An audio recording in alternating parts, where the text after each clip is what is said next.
எனது முதற்கண் வணக்கத்தை தெரிவித்துக் கொள்கின்றேன். நமது பாரத பிரதமர் நரேந்திர மோடி அவர்களின் சாதனைகளை விளக்குவதற்கு நாம் வீடு வீடாக செல்ல வேண்டும்.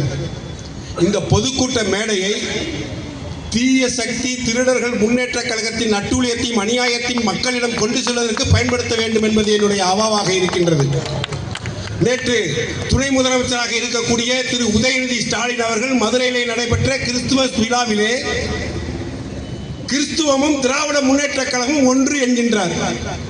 கிறிஸ்துவம் போதிப்பதுதான் திராவிட முன்னேற்ற கழகம் பின்பற்றுகிறது என்று கூறி கிறிஸ்துவத்தை இதைவிட கேவலப்படுத்துவதற்கு யாராலும் முடியாத ஒரு செயலை திரு உதயநிதி ஸ்டாலின் செய்திருக்கிறார்.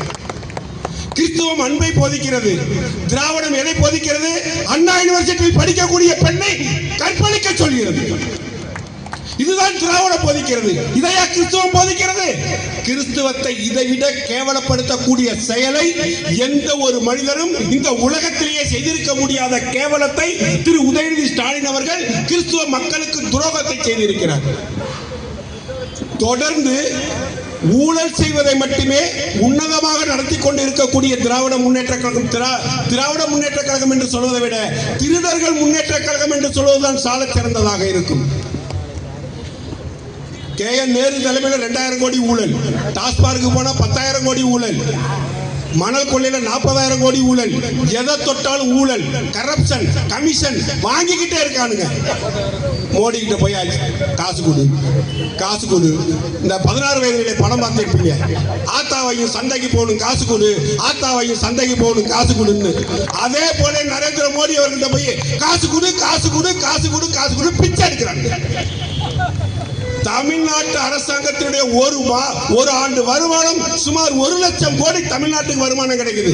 ஜிஎஸ்டி மூலியமா கிடைக்குது, பெட்ரோல் பங்கு வரி ஜிஎஸ்டி மூலியமா கிடைக்குது, வாட் மூலியமா வரி கிடைக்குது, வருமானம் பத்திரப்பதிவு துறையின் மூலமாக வருமானம் கிடைக்குது, போக்குவரத்து துறையின் மூலமாக வருமானம் கிடைக்குது, ரிஜிஸ்ட்ரேஷன் போன அங்க வருமானம் கிடைக்குது. எல்லா வருமானமும் 1 லட்சம் கோடி வாங்குறானுங்க.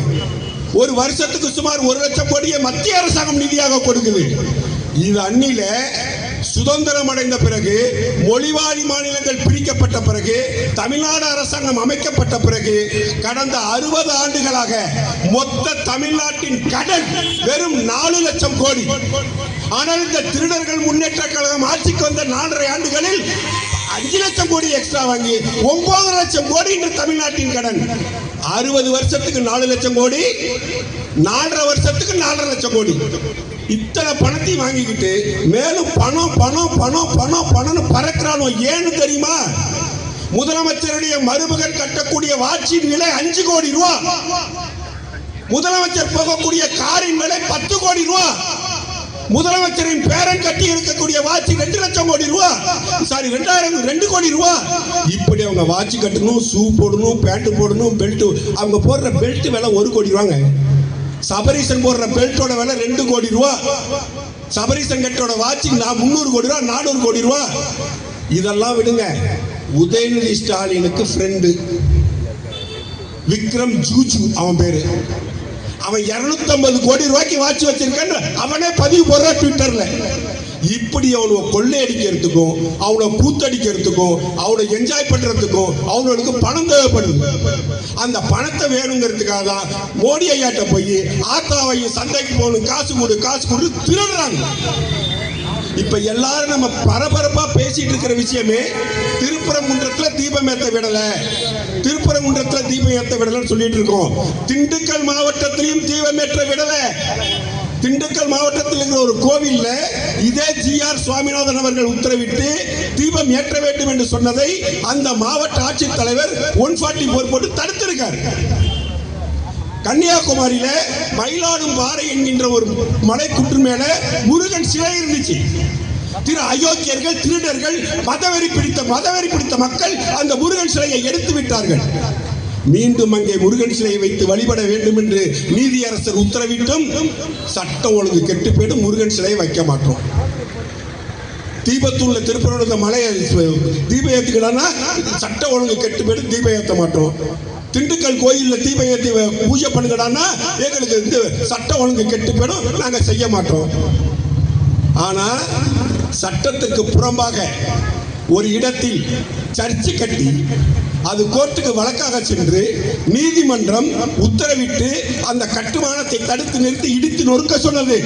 அதுக்கும் சட்டம் ஒழுங்கு கெட்டு போயிடும் என்று கிறிஸ்தவர்களுக்கு துணை போகிறது இந்த திருடர்கள் முன்னேற்ற கழக அரசு. இதுதான் உங்களோட நிலைமை. இங்க மீட்டிங்ல உட்கார்ந்து நம்ம கட்சி தொண்டர்கள் அக்கம் பக்கம் சந்து பொந்து இண்டு இடுக்கல எங்கேயாச்சும் இந்துக்கள் இருக்கலாம்.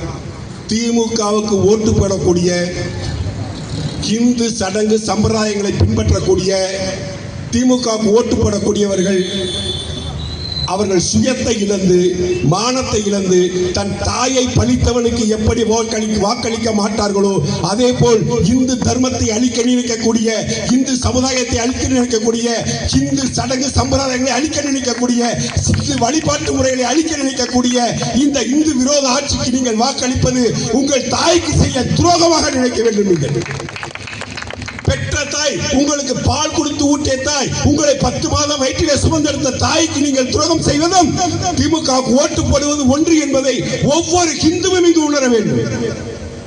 இத்தனை வருஷமா ஓட்டு போட்டிருப்பீங்க. எங்க அப்பா ஓட்டு போட்டான் அதனால நான் ஓட்டு போட்டேன், எங்க தாத்தா அந்த கட்சிக்கு தான் ஓட்டு போட்டேன், எங்க அம்மாவுக்கு தான் ஓட்டு போட்டேன், என் ஜாதிக்காரனுக்கு ஓட்டு போட்டேன், என் மதக்காரனுக்கு ஓட்டு போட்டேன், என் பக்கத்து வீட்டுக்காரனுக்கு ஓட்டு போட்டேன், என் ஊருக்காரனுக்கு ஓட்டு போட்டுருவீங்க. இந்த 2026 பொது தேர்தலில் ஒரு ஹிந்துவாக ஒவ்வொருவரும் சிந்தித்து வாக்களிக்க வேண்டும். இங்கு ஒரு ஹிந்து வாக்கு வங்கி உருவானால் மு.க. ஸ்டாலின் தீ மிதிப்பார், உதயநிதி ஸ்டாலின் பால்காவடி இருப்பார், அக்கா கனிமொழி அக்கா அங்க பிரதட்சணம் பண்ண கோயில். இப்படிப்பட்ட நிலை உருவாக வேண்டும். ஒரு ஹிந்து வாக்கு வங்கி உருவாக வேண்டும். அதற்கு இந்துக்கள் ஒன்றிணைய வேண்டும், இந்துக்கள் ஒன்றிணைந்து பாடுபட வேண்டும், இந்துக்கள் வாக்கு வங்கி இங்கே உருவாக்க வேண்டும். அப்படிப்பட்ட ஒரு நிலையை தமிழ்நாட்டில் உருவானதை தவிர மாவட்டத்தில் திரு குமார் அவர்களை வரவேற்கிறோம். அப்படிப்பட்ட ஒரு நிலை தமிழ்நாட்டில் உருவாகாதவரை இந்துக்கள் தங்கள் சுயத்தை இழந்து, தங்கள் கோவில்களை இழந்து, நமது பண்பாட்டை இழந்து, நமது கலாச்சாரத்தை இழந்து இந்த திருடர்கள் முன்னேற்ற கழகத்தால் அழித்து ஒழிக்கப்படுவோம் என்பதை தயவு செய்து நினைவில் வைத்துக் கொள்ள வேண்டுமாய் உங்களை பணிவன்புடன் கேட்டுக்கொள்கிறேன். எல்லாரும் இருக்கீங்க, உங்க பிள்ளைங்க, உங்க வாரிசுங்க, உங்க பேர பிள்ளைங்க எல்லாம் ஒரு நல்ல இந்தியன், ஒரு நல்ல மனிதனாக, ஒரு நேர்மையான மனிதனாக, ஒரு ஆன்மீக பக்தி கொண்ட மனிதனாக வளர வேண்டும் என்றால் உங்கள் வாரிசுகளை RSS சாகா நடக்கும் பொழுது அங்கு கொண்டு பயிற்சியில் சேருங்கள் என்று அன்பு வேண்டுகோளை விடுத்து உங்களிடமிருந்து விடைபெறுகிறேன். நன்றி, வணக்கம், ஜெயஹிந்த். பாரத் மாதா கி, பாரத் மாதா கி, பாரத் மாதா கி. நன்றி.